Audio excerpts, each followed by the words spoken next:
You been plotting, nigga, wasn't you? I should've never even fuck with you. Welcome to Lost Culture, one-stop destination for everything pop culture. My name's Astøn, and I'll be your host for today's episode of Lost Culture's Power Season 4, Episode 9, That Ain't Me Review. So before we get started, make sure you like, comment, subscribe, share so your friends can see. On this episode, let's see if we can go for 20 likes. Let's just shoot for 20 likes, and let's just start it off. On this episode, we had a bunch going on. We see Ghost is being honored at the I forgot what the name of the little thing was called, the little ceremony was called, but it was for people who were like falsely accused. So they're holding a ceremony for having him like the justice, something like that. Like I don't know, man of the year. So he actually, with his case going on and everything, they end up choosing him. He got to be the honors of the man of the night. And we see Angela's supposed to show up. We see Mock, Sax, the rest of the AUSA crew is supposed to show up. And we see they got a new boss there. Now that Mike got killed, we see the overhead boss and everything. And we see her and Angela having that conversation about who does she think should be actually promoted to the new head of the Eastern District. Now we see first off rip, Angela throw her hat in the ring. And we see she's not even being considered for the position. We see it's either Sax or Mock. And that's one thing that we see Angela's not really like, how are they going to choose these two over me? She's not really having that. And I kind of understand it. And I kind of understand why she's not getting the position at the same time. Because you want someone in that position where you can trust, and you don't want them, anytime they have a gripe with the system, they don't want to go outside the system and basically throw a wrench at it, like basically blow the whole thing up, which Angela did with the whole case. So that's one thing. Like I can understand why Angela didn't get, wasn't originally meant to get the position, and why she felt like she should have got the position. Because at the same time, you want someone who's willing to see injustice, especially like in a justice ceremony, like something like that, reign. You want someone who will see injustice and stand up for it. And so I can see on both sides why you wouldn't and why you would promote her, and it makes sense on both sides. It literally makes sense on both sides. We get to see her in that dress. We see her and Ghost finally unite. They're kind of talking. We don't really go anywhere with it. We see they're just talking about the past and everything. She's commenting on a statement that Ghost made earlier in his interview, because we see when Ghost is with Tate, he's walking down the street, and we get a little more insight into Tate this episode. So Councilman Tate, in true Lorenz Tate fashion, he's he's somewhat involved in the drug gang. Like that's just how it is when it comes with Lorenz Tate. He always plans some type of thug or like some type of drug dealer. So it's no different. He's somewhat involved in the situation. We see when he's done with the interview, he walks over to get the little handshake with the corner boy, and at the same time we meet him. So basically we meet his Dre, kinda, I guess. We meet his Dre, and we see he leaves him with Ghost and tells him like, hey, get that figured out. We don't know what Ghost does with that situation, but it's only time will tell. Going on from there, we see a lot of going on with Angela. We see when she's at the crib, we see her and Paz are talking. Paz is hanging out with her all due to the fact that the whole situation with Mike went on, and she would have been like hurt if something would have happened to her sister while she wasn't there. So that is very telling, super telling. A lot of foreshadowing going on about something happening to your sister going on with the episode, and I didn't catch on to any of the signs that I should have caught on that whole episode. Like there was mad signs pointing up to the finale, to the ending part, the ending sequence of the episode, and I didn't catch any of them. Like I honestly didn't catch any of them. I didn't even see this going this way. But there's a lot of little foreshadowing going on this whole episode that I should have caught on to. Now, going on from there, we see in the middle of the ceremony, they actually announced that well, when Angela's at the house with Mock, we see Mock actually shows up in the tux, and it doesn't even seem like Angela is going at that moment, because we see Angela, she like in her pajamas or whatever. Mock comes in the tux, and that one like put a flame in her, and we see her rush out. And it's funny because earlier in the episode, after she had the meeting with the new boss and everything, when she was told she wasn't getting the promotion, we see the first person she goes to hang out with is Proctor. And I think Proctor kind of blew that one. Even though she kind of laughed it off, I think she was really like, oh man, like he doesn't really have any morals. Even though she doesn't either, so I don't know why she was like, oh, does it even matter if they're innocent or not? Because she knew how Ghost was getting down. She knew how James was getting down that whole time. And she actually used James to her to do some of her bidding when it's necessary. Because we see when Mike was in jail and everything, she actually sent she gave the information to James so the whole situation would happen. So she obviously, like, I don't know why she was like, oh, so above working for people that may not be innocent, but hey, it's her prerogative. And we've seen that whole situation. Proctor is still suspended. He's not back at work yet. And I wonder how long it's going to take for him to get back. Because as we know, Ghost is innocent of that crime at least. I want to see how that's going to work out for him. Now, going on from there, from Angela, I guess we'll talk on Tate. So we see Tate doing the whole situation. We see James goes to Tate about the whole contract situation and get that figured out. And when they're in the voting area, we see Tate actually brings it up, and he gets everything, basically get things more in favor for James as to Stern. But we see that comes with a price, and we see the whole episode Stern was warning Jamie. Even actually, ever since Stern got out, he's been warning Jamie about Tate. And today's episode is no different. That once Jamie pulled that stunt with Tate, Stern tells him, I actually saved you from Cantos happening. And that might be a mixture of truth and non-truth, because we do know, even though Cantos was trying to snitch on James, we know Mock wasn't trying to mess with him anyway. Mock said he was a scorned employee, and he'd probably just say whatever just to get James locked up. And so I don't know if Stern really had any effect in that. I don't think he had too much effect, because Mock was already feeling himself and threw with Cantos to the side anyway. So I don't see that having too much effect in that situation. If anything, he might have actually paid Cantos to do it, to snitch on him. But going from that whole situation, we see Stern that he's not even really upset about it. He tells him, like, look, now it's your turn to see who you can really trust, because I really wasn't going to fuck you over. Even though he was getting more money than him, he was going to get more money out of the situation than him, he was really going to actually hold him down, make sure he actually got into this new line of business. And that's a whole different game now with Tate. So going on from there, that's what we're going to talk about. Let's talk about Tasha. Oh, I can't stand Tasha ass. And she's stupid. We see her and Silver. I'm going to do these two together, because these two are equally dumb. We see Tasha is talking to Keisha about going straight and everything. She's not going to let Tommy run money through the business anymore. She's talking about expanding out, and how she's going to wait for Ghost to go into his expansion business, and she's going to divorce him then. So that she can get alimony and get a bunch of money from him. But the issue is that she signed the prenup. She even mentions the prenup, regardless of that prenup said, I'm going to get money.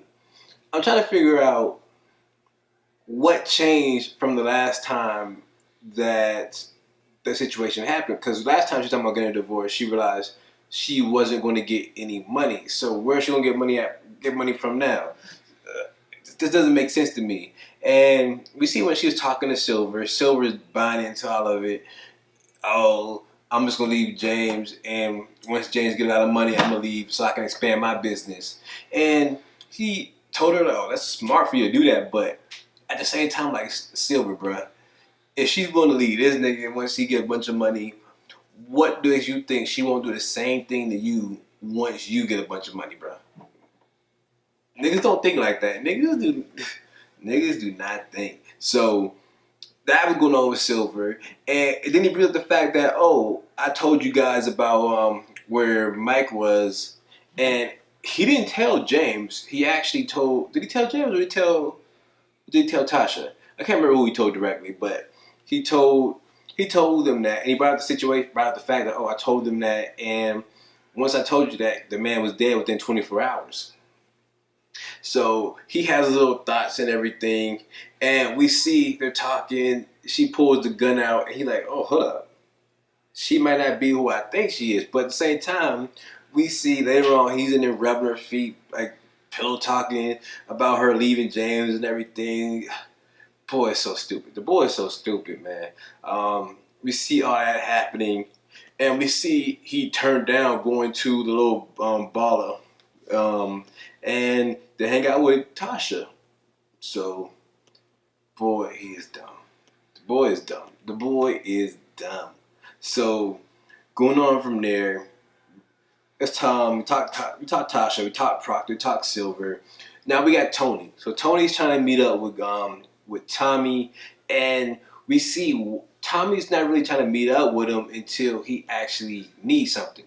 So the whole time Tommy is trying to get evidence to see who his mom is. That's for his mom, but see who his dad is. We find out Tommy is actually a junior. He was actually named Tony Teresi Jr., and his mom changed his name when she found out that Tony wasn't going to leave his wife.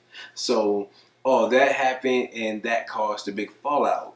And Tony actually wanted custody of Tommy, and she was not trying to give that up. So we see she took Tommy, changed his name and everything, and moved to New York. And we see this whole scene they're fighting on it. And I kind of understand where Kate is coming from now. Like, it makes a lot of sense that she wouldn't want her son around him. Like, if someone trying to take your kid from you, like, that's pretty painful. So I just see where, like, the pain between those two are and why she's like that. She knew he was a married man when she met him, so I can't really get mad at Tony for that fact. But as far as the kid thing, I'm not even mad at him for that, man. Like, he might have been better off with Tony's wife, but it's just crazy to see how he turned out too. And it's funny, like, you know, having a whole argument with Tony. When Tommy's having a whole argument with Kate, we see he brings up the fact, like, oh, I'm a killer, I'm a drug dealer, and all these things. And it's not because of Tony. Like, I didn't grow up with Tony. I never even knew Tony until now. So you can't say he's going to be a bad influence on me when I already do everything you think he's going to influence me to do. So we see Tommy over there. Tommy, like, even lets his mom know, like, look, I killed Holly. I had no problem, like, hurting you also. And that's and I don't know if it was because he was desperate for the whole drug situation, because we see that's kind of spinning out of control too. We see Chicago Connect is like getting upset, like, oh, I should have put him in the grave next to Patar. And that might be true, because Tommy is definitely off the reins this episode. We see he's doing coke super heavy. He's fighting with his mom. He tries to holler at Keisha so he can fix that situation, but just makes that worse. So everything's falling apart for Tommy, and it's partially his fault because he doesn't. He acts real irrational, and it just falls apart. And it's partly his fault and partly Dre's fault, because Dre is just making things 100 times worse. We see Dre burns all the drugs. We see Dre and Crucibles talking. The whole plan they come with kind of fall off once Tommy doesn't really tell the group he's going to war. It falls through, so Crucible gets kicked out all by itself. The rest of them are still loyal to Tommy, and that's all bad for Crucible. Like, it's not working at all. We see everything works out, and this whole plan with Dre and Crucible is not going to work out too well. It's not going to work out at all. So I'm gonna get back to that just after this, because Tariq, I don't know what Tariq's gonna do, but I hope he actually starts telling the truth this episode, because him what he did this episode was mad dumb. So we see he's at the gym just balling, and he plays it real cool with Brains and his homeboy. Brains and his homeboy accepts it. They just over there chilling, and we see once Brains and his homeboy run into Ray Ray. Ray Ray cleans that whole situation, or cleans portion of that situation up, and he was going to clean the Tariq situation up, but he was too clumsy. He goes to the school. He's asking questions like, "What are you going to do? Are you going to kill him in the middle of the school?" It just doesn't make sense what Ray Ray was trying to do as far as that aspect. And now we see from Tariq telling Reina all that information, Reina goes out there, tries to stick up for her brother, and she ended up losing her life over that. We see. I'm hoping Tariq finds some way they get this figured out, and we see. I don't know if he's going to go to Kanan about it or he's going to go to Ghost. I'm hoping he goes to Ghost and get everything figured out, because this is one of those situations where you just can't lie about it, because we see when he brought up the whole Kanan situation that Kanan went towards like that might have in his head, that Ghost's head, that I took his son from him. I didn't really take his son from him, but this is retaliation. This is Kanan's retaliation. So I'm hoping Tariq actually talks to his dad, let him know what really happened. Kanan had nothing to do with it, and because I don't know, man, because this is gonna be bad. We see Kanan still texting Dre. Dre's ignoring his text. Dre and Crucible set up the hit for Kanan. Kanan sees that shit from a mile away, killed both little hitmen, and now he's back. Like, he's back. Now they pulled him back, and he's still in that little apartment where he killed the old lady at. I have no idea why he's doing that, but we see he's there. We see once Dre pulls that on, it definitely pulls him back in the game. So I don't know if Kanan is going to be going at Dre or Ghost. I don't know who I'm pretty sure he'd probably be going at Dre, and that in turn brings up a situation for Kanan, because Kanan will be going at. Ghost will be going at Kanan due to the whole situation over Reina. I think Tariq is going to lie to him. My prediction is that Tariq is going to lie to him about the whole situation, and it's going to turn out bad for him. It's going to turn out bad for him. Now, another thing about Ghost that I like this episode, we see a tie-in all the way from season 1 this episode. And when I saw the episode coming on, what happened, then we saw Ghost speaking Spanish in the warehouse. I was like, dang. Like, what? Like, when they showed that shit, like, how's that going to tie into what's going on? So we see when Ghost is doing this interview talking, we see it brings up to the girl. The girl knows, the girl recognizes her voice and recognizes Ghost's voice, and now let's see what drama that's going to bring. It might bring up some situation with the hemenz, a war with the hemenz, and Tommy already wants that war anyway. Tommy already wants smoke with them anyway, so that's a no-brainer. But I gotta get a power move this week for this episode to Ghost. We see he takes the interview to Tate, not the interview, but the contract to Tate, shows Tate the whole situation about the whole payout, and we get that fixed with Tate, which even though he does get what he wants, the situation, it does backfire in his face. So I kind of gotta give the Tate also, like, it's like a mixture of Ghost and Tate. Because the way Tate took advantage of that situation. Now, going on from there, this is a guy I really actually did like this episode. The whole ending shocked me. I really didn't see that coming at all. Like I said, I seen all the signs. If I really think over the episode, I see all the signs that this was going to happen. All the signs were definitely there for this situation to come up. I just didn't see it happening. This was a crazy episode. So thank you guys for tuning in. As always, make sure you like, comment, subscribe. Our question of the day is, what do you think Tariq is going to do with the information? You think Tariq is actually going to confess to his parents about what's going on with him, what happened to Reina, or is he just going to lie about it and cause even more drama? So let me know in the comment section what you think about that, and I should have never let's get even into fuck it. with you.